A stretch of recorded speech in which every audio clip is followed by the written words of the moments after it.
Bases psicológicas de la educación musical de Edgar Willems. Capítulo 16. La interpretación. Una buena interpretación depende, en primer término, del estado anímico del intérprete, que debe estar en armonía con el espíritu y el estilo de la obra. Viene luego la intensidad interior y la calidad de la ejecución. Ciertos intérpretes tienen una manera de tocar que fascina a los oyentes, mientras que otros, que tocan de un modo teóricamente perfecto, dejan impasible al auditorio. No pensamos en una multitud subyugada por un virtuosismo asombroso, sino en la transmisión de un estado anímico, de un clima artístico. Se entiende que la interpretación, que puede ser una verdadera recreación, varía según el temperamento del artista y también según el momento mismo de la ejecución. Giselle Brillet, en La interpretación creativa, importante obra en 2 volúmenes publicada por Prensas Universitarias de Francia, expone en forma magistral todo lo concerniente a la interpretación. No haremos aquí sino /diagonal el tema, a propósito del ritmo y del oído musical. El ritmo debe ser perfecto, no tolera imperfección alguna. Fiel y vivo a la vez, exacto y flexible, al traducir el espíritu de la obra se acercará, según el caso, al ritmo regular o al rubato. Aquí como en otros casos, el virtuosismo puede desviar al intérprete, no solo porque ciertos trozos musicales se verán deformados por una exagerada rapidez, sino también por el hecho de que existe actualmente una especie de virtuosismo de la regularidad. Esta regularidad produce su efecto en el oyente sin experiencia, especialmente cuando se ejerce sobre ciertas obras maestras de Bach. En el primer momento la obra parece ganar en elevación, en grandeza, pero se trata de una grandeza teatral y circunspecta, que no corresponde al temperamento y al estilo del gran cantor.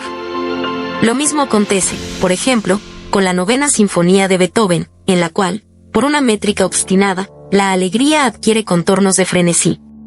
Una frase verdaderamente musical tiene siempre cierta flexibilidad que la aproxima al gran hálito vital, jamás es métrica. Hasta la música de ballet debe conservar, a pesar de su regularidad, cualidades plásticas que citen el entusiasmo de los oyentes. Después del ritmo, con su tempo justo, el toque es indispensable para crear la atmósfera. Sin un buen toque, ¿en qué se convierten los matices agógicos y dinámicos? Están desprovistos de su flexibilidad, de su encanto. Sabemos el valor que tiene la sensorialidad para ubicar las cualidades sonoras. En los grandes intérpretes, el toque se halla con el oído para producir, en sutil dosificación, valores no calculados, a los cuales no se tiene acceso por el conocimiento técnico corriente. El oído también tiene una importancia primordial, especialmente en todo lo que atañe a la armonía y a la polifonía, al sentido del ritmo, al buen fraseo, al toque sutil y variado. Es preciso estar en condiciones de asociar un oído armónico, capaz de dosificar la intensidad de los sonidos que componen los acordes y el acorde mismo. El juego métrico y muy verticalmente armónico estimula la pereza auditiva. Bien quisiéramos examinar, con el audiómetro, el oído de ciertos directores de orquesta, llega a distinguir los centésimos de tono. Y este no es el límite actual de los grandes artistas. Esta finura de percepción tonal diferencial marcha conjuntamente, recordémoslo, con la facilidad para escuchar los acordes y los sonidos que los forman. Una buena interpretación sobrepasa, pues, en mucho, la técnica instrumental, el virtuosismo y las cualidades exteriores de la grandilocuencia. Los músicos educados no tienen necesidad de servirse de medios exteriores para conquistar al público. A medida que los alumnos progresan, la psicología puede tomar un aspecto más general, más humano y apropiado para ampliar el horizonte de las diferentes ramas musicales.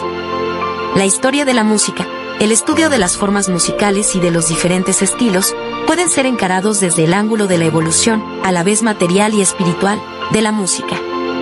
Así, la interpretación, tanto como la composición, podrán arraigarse en el ser humano, como sucede con los grandes artistas.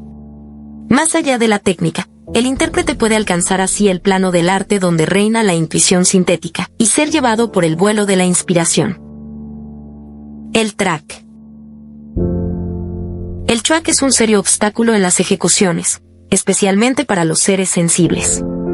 Se trata de un estado emotivo que proviene a menudo de la imaginación.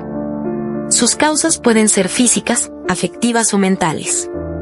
El mal estado de salud, la debilidad o la sobreexcitación nerviosa, sin ser causas directas, pueden desempeñar cierto papel en las manifestaciones del track.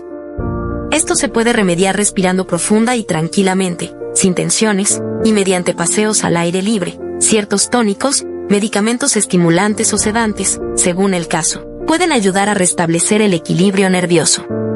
En el orden fisiológico, aparte los cuidados generales del cuerpo, es necesario mencionar el efecto tranquilizador que produce el contacto físico del instrumento y el de los objetos que deben utilizarse, partitura, silla, etc.